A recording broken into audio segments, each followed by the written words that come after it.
سنة 1756 اتولد طفل اسمه موزارت. الطفل ده في سن صغير جدا كان بيشوف أبوه المؤلف الموسيقي وهو بيدرب أخته، فكان مفتون جدا بالآلات الموسيقية. التفت أبوه لموهبته دي فجرب إن هو يدربه. لقى موزارت عمال يتفنن في الموسيقى. هنا الأب كثف التدريب له علشان وهو حوالي عنده 7 سنين يقال ان هو قاد اوركسترا، وقدم اول لحن او نوتة موسيقية له وهو عنده 13 سنة بس. نفس المصير كان مع صاحب قصة انسان النهاردة ابن النيل بليغ حمدي. بس قبل ما نبدأ ونعرف حكايات كتيرة جدا عن حياته، يا ريت ما تنسوش تعملوا سبسكرايب للقناة وتفعلوا جرس الاشعارات عشان يوصلكوا كل جديد، وتعملوا لنا لايك للفيديو عشان ده بيشجعنا هنكمل ونقدم حلقات احسن، وتكتبوا لنا تعليق تحت عن رأيكم في الحلقة والحلقات اللي عايزين نعمل عنها. يلا بينا.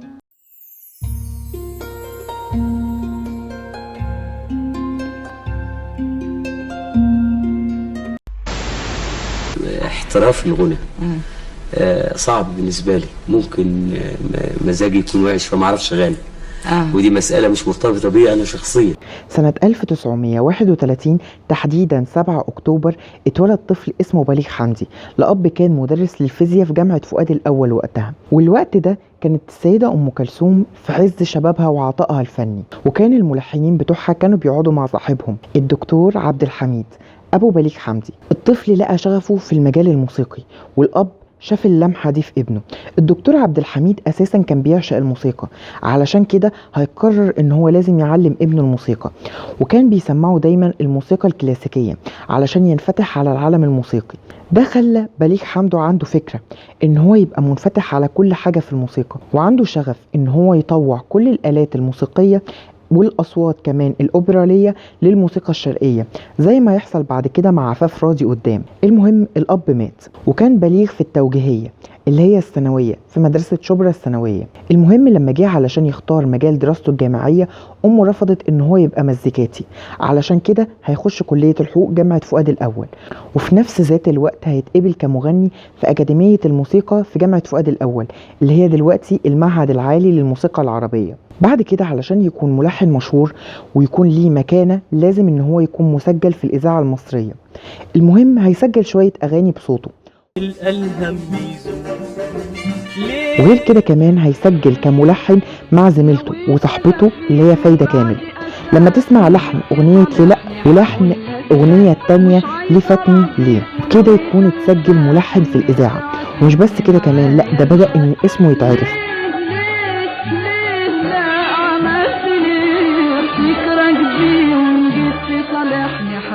فيلحن لفايزة أحمد وهيلحن لليلى مراد أغنية تخنوه. بس عبد الحليم كان عايز الأغنية دي في فيلم الوسادة الخالية، وليلى مراد هتتنازل عن الأغنية دي لعبد الحليم. الناس عنكو برضو شريكو قلبي اللي مهما يشوف. ومن هنا اسمه هيكون معروف بأنه هو الملحن الشاب اللي ليه مستقبل. بس افتكروا أغنية تخنوه كويس عشان هنرجع لها تاني. وفي الوقت ده اتعرف على محمد فوزي صاحب أول شركة اسطوانات مصرية مصر فون، واللي كان في الوقت ده كانت أم كلثوم كانت عايزاه يلحن لها أغاني تبع العصر الجديد، لأن هي عارفة إن فوزي هو اللي هيكون أحسن واحد اللي هيعمل لها المزيكا اللي هي عايزاها.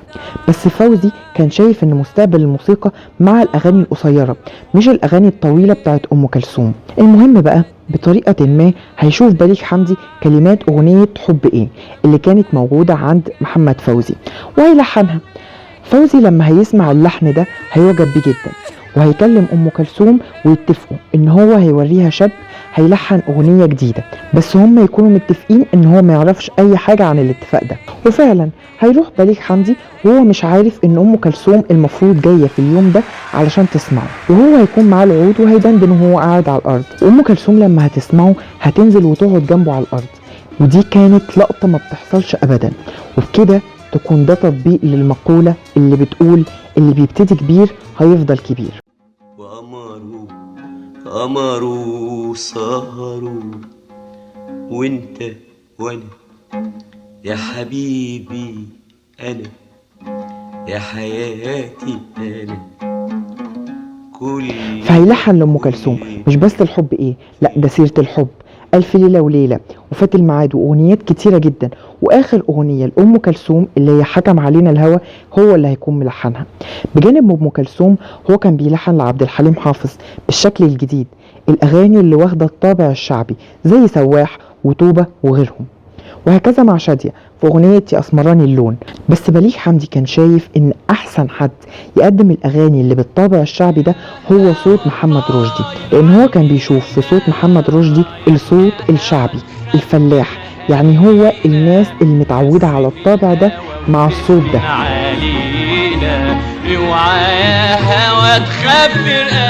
في نفس ذات الوقت هيكون بيعمل أغاني مع فنانين كبار زي صباح ونجاة الصغيرة وغيرهم، ده غير اكتشافاته زي ما هو اكتشف عزيزة جلال وميادة الحناوي، وعمل ألحان لسميرة سعيد لما جت مصر، وعفاف راضي اللي كان صوتها أوبرالي بيدي نوتات موسيقية عالية، فكان الملحنين لما يسمعوه يقولوا صوت الجميل وبس كده خلاص. بس لما بليغ حمدي سمع صوتها حس ان هو جوه تحدي، ان هو لازم يطوع صوتها ده للجو الشرقي او الموسيقى الشرقية، وفعلا ده هيحصل.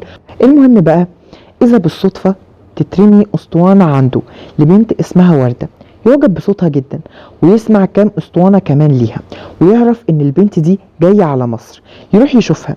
هي تتفاجئ ان بليغ حمدي جاي ويستقبلها، وتروح قايلاله ان هي في باريس شافت فيلم الوسادة الخالية وسمعت اغنية تخنوم، ومن ساعتها حلفت ان هي هتتجوز اللي لحن الاغنية دي، ومن هنا تبدأ شرط الحب.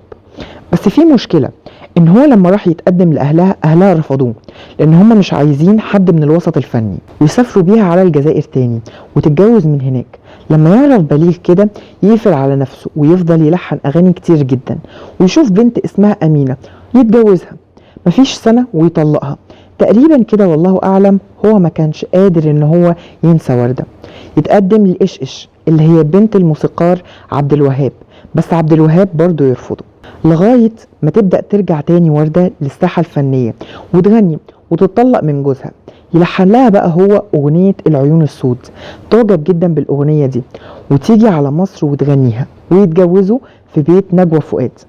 وبتقول وردة إن هو كان كل يوم طول فترة جوازهم كان بيجيب لها ورد الصبح، وعمل لها أحلى الأغاني زي ليالينا واشتروني وغيرهم كتير. وتاهت بينا تاهت ليالينا ليالينا وقلنا نرسي.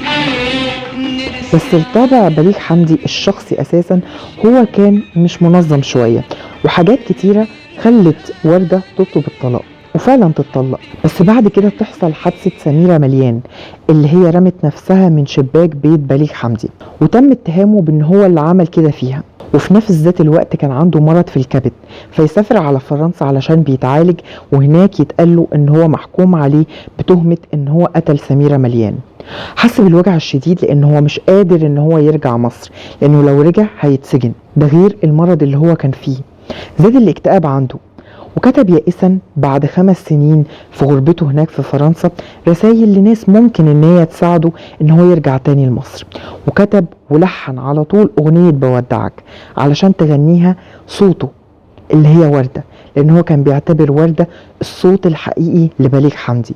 وردة لما شافت الاغنية دي اتعصبت جدا، لان كان في بعض الكلمات كانت موجودة في جواب الطلاق اللي هو سابها لها.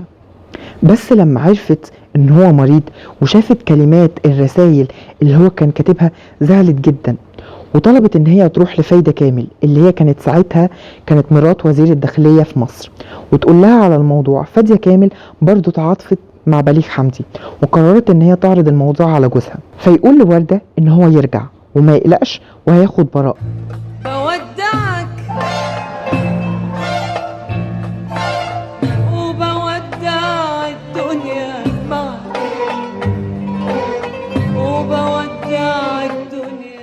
وفعلا يرجع وياخد براءة لانقضاء مدة الحكم. بس بليغ حمدي روحه تكون انطفت ويموت 12 سبتمبر 1993. بالظبط كنت بروح عنده في البيت فراح اول البيات بتاعها بالكمان.